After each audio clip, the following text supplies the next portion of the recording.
All right, greetings. Welcome to our video where we are going to go over our syllabus for this class. First things first, I'm going to pull up our Canvas course.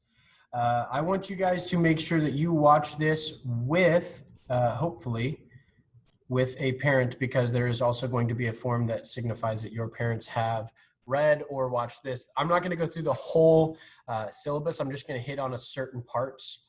You guys will see the homepage the minute you open up our class. Oop. Let's go homepage if my computer won't be too slow. But yeah, you guys will see this homepage. And then you can come down here. We'll talk more about this in our next video, all this stuff down here. But if you click on syllabus, it'll take you to this syllabus. I'm not going to go over everything. I'm just going to hit on a couple points here. Mainly office hours. What do I mean by that? I mean, I'm always available to talk with you, but if you really want to make sure you can set up a time that we can meet via Zoom or email or whatever, 6th hour and on Wednesdays, I'm super duper available for you there. That's why that is written on there. Supplies, course description, textbook, that's all pretty self-explanatory. Topics of study, this is just what we're going to be going over. I do give you loose outlines of when we will cover certain topics, when there will be certain tests. Those are all subject to change, but I do like to give you kind of a mental picture of where we're going for the semester. Next, we've got our grading policy on homeworks, tests, quizzes, and Edmentum. So let me talk about that really quick. One interesting thing about my class is that I score a lowest possible grade for my class is a 50%. What that does is it eliminates the 0% just tanking your grade. So that means if you get a 3 out of 10 on a quiz or a 3 out of 10 on an assignment, I'm going to round that up to 50%. It also means if you do not turn in an assignment instead of a 0, that goes in as a 50.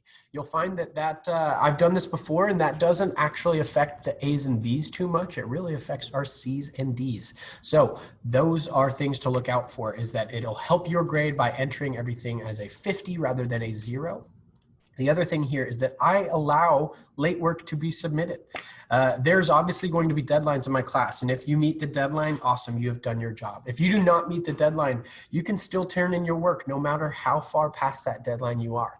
Now, here's the catch. You have to turn in the original assignment. You must also contact me either via email or Canvas telling me that you are turning in this late assignment, and I will give you an additional couple questions to go on to that. So you have to do the original plus extra work, and you can get up to 85% credit on that missing assignment. That's if you got a bad grade or if you're missing it in general. You are always welcome to redo those assignments. Now, that's only for homeworks and other assignments that fall under that category. Let's talk about quizzes and tests. I do lots of tests and quizzes, mainly more quizzes than I do tests.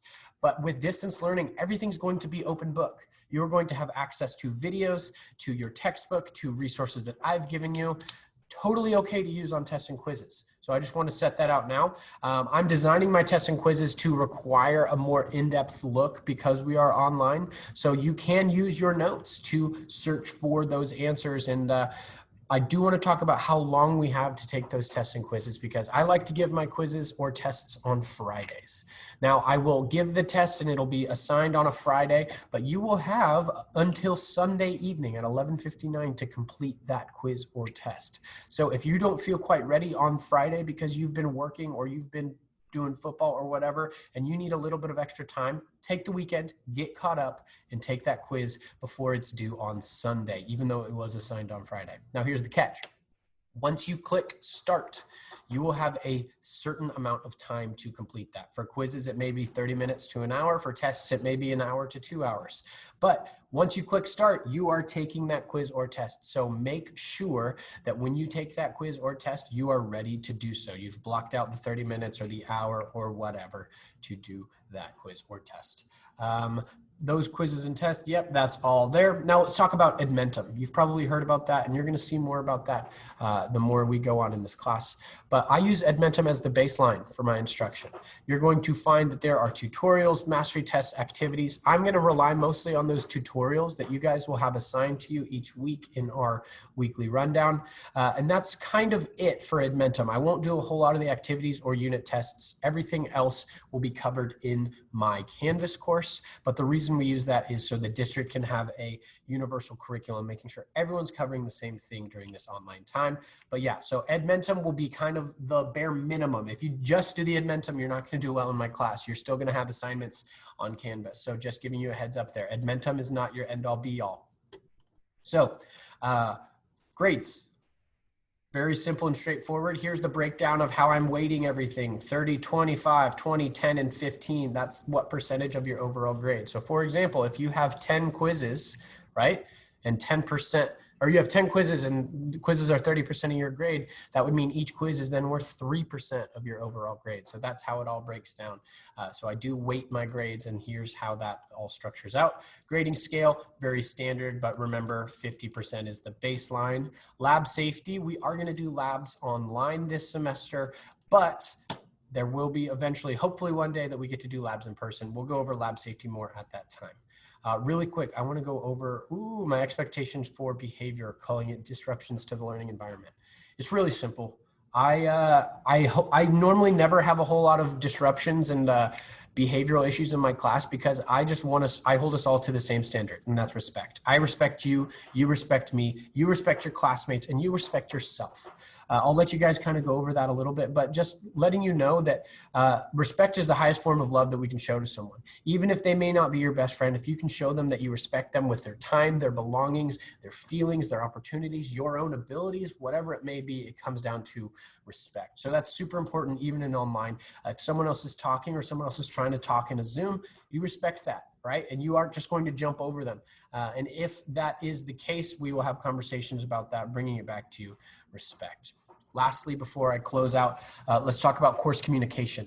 All my communication will be done through Canvas. So anything you need for the week will be on Canvas. You don't have to go check your email. Don't have to go check Google Classroom. It's going to be so nice. I'm going to have a video up here in a second going over Canvas, but everything will be there for you on the homepage for the week. And if you have any questions at all, you can email me through Canvas on inbox, or you can email me at my Tulsa Schools email. I will be super available to respond to those emails between 8 and 4:30 every weekday. On the weekends and in the afternoon, I am totally still going to be checking my email, but I may wait to respond until the next morning. So make sure if you have a question and you want it responded to that day, you email me during, or you reach out during school hours, and then I'll let you read that personal statement. It basically just talks about why I'm a teacher. I love chemistry. I love it. It was my degree in college, but ultimately I love working with students more. That's why we're here. That's why all of us work, is not for the subject, it's for the student, right? So if you want to download this syllabus and show it to your parents, print it off, whatever, you can click that link right there. It'll allow you to download. If you check back soon, there should also be a syllabus here in Spanish for those of you who would like that as well. But yeah, that was just a little run through of our syllabus. Obviously, I didn't go through everything, so you are going to need to read this. There will be a survey with questions going over topics covered here, so make sure you look at the syllabus. If you have any questions, please reach out. You guys are awesome. Take it easy. See you soon.